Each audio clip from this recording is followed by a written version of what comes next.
So we're just gonna ride this outgoing tide. It's a little bit before the low tide, and it's a zero low tide, so it's super low. And it's exposed a lot of the mud flats, which is really cool. There's a lot of birds, seen bald eagles. There's one on that post right there, some golden eagles.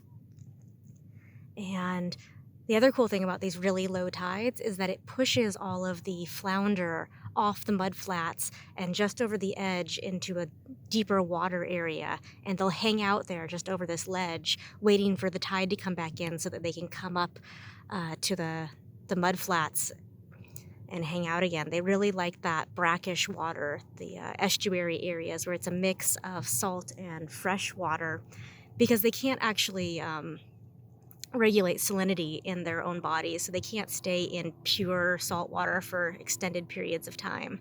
They really love these estuary areas. Gosh, and the mountain is just beautiful today. Look at that. One of the things I love the most about kayak fishing is that it really puts you out there in these ecosystems, just right in there with all of the fish and wildlife. I see so many more things when I'm out on my kayak than I do when I'm out on a boat. So like today, I got to see a bunch of forage fish out on the estuary, a school of Pacific sand lance. So the Pacific sand lance are also known as candlefish, but a lot of fish species are nicknamed candlefish. So these ones are sand lance.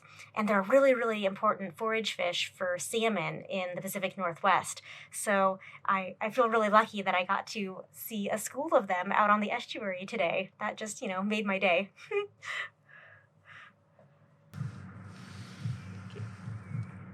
So we're just gonna fish for some flounder just off the mud flats. I've just got this grub on a jig head, and I might tip it with some squid if they don't like the grub on its own.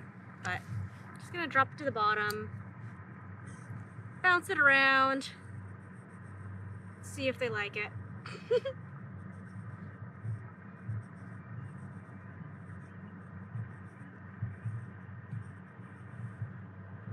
Okay. It's about 30 feet here.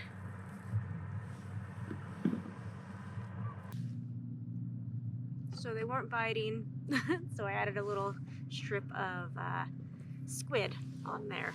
Hopefully they like that.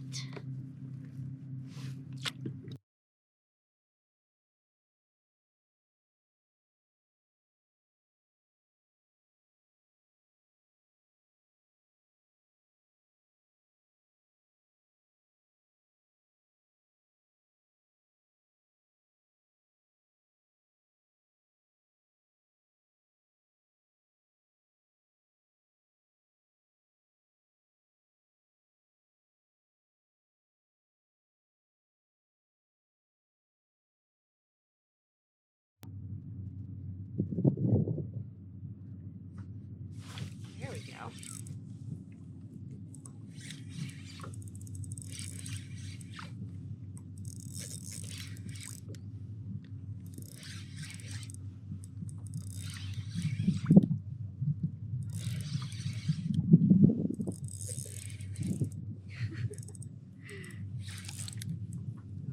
Okay. Come on. Oh yeah, another starry.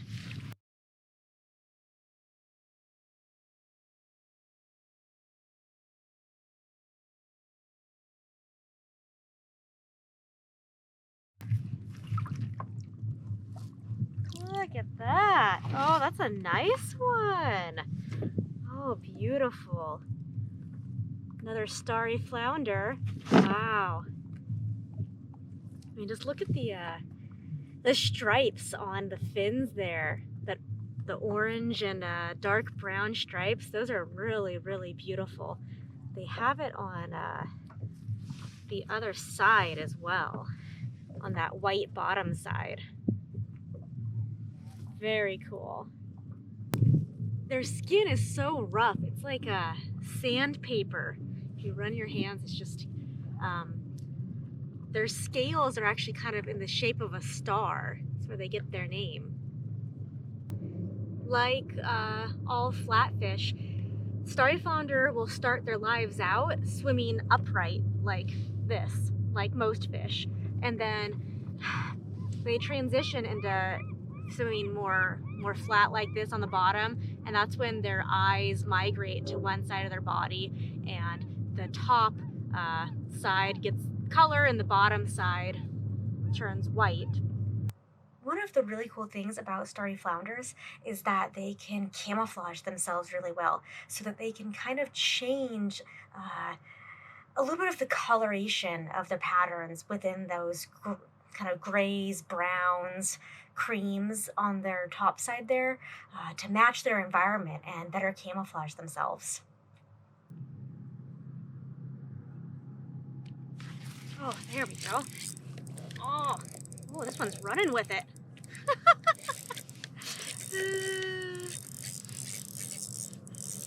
Oh my gosh.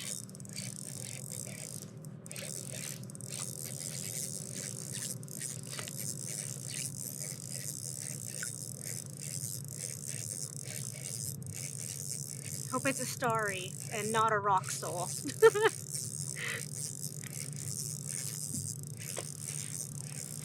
Oh my gosh.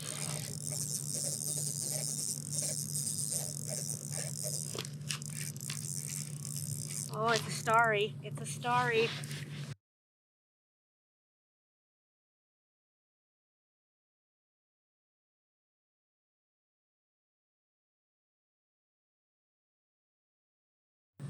That's different. That's why it was so hard to pull up. I hooked him in the fin. I don't know how that happened, but there's a starry flounder for you. We got out here about 30 minutes before the low tide. It probably would have been better if we got out here an hour and a half or 2 hours before the low. The starry flounder, and in my experience at least, tend to bite better before the low tide. Once that water starts coming in to fill the mud flats, they're not as interested in biting, and they're moving on up into the mud flats again. But even getting here, a little bit late today, we still caught plenty and had a great time. And really, any day out on the water is a good day, especially when it's this beautiful out and you see so much wildlife. So it was a lot of fun. I'm so happy right now. I can't wait for more summer adventures. I can't wait to hear all about what everyone else is doing too. So I'd love to hear about all of your exciting fishing adventures.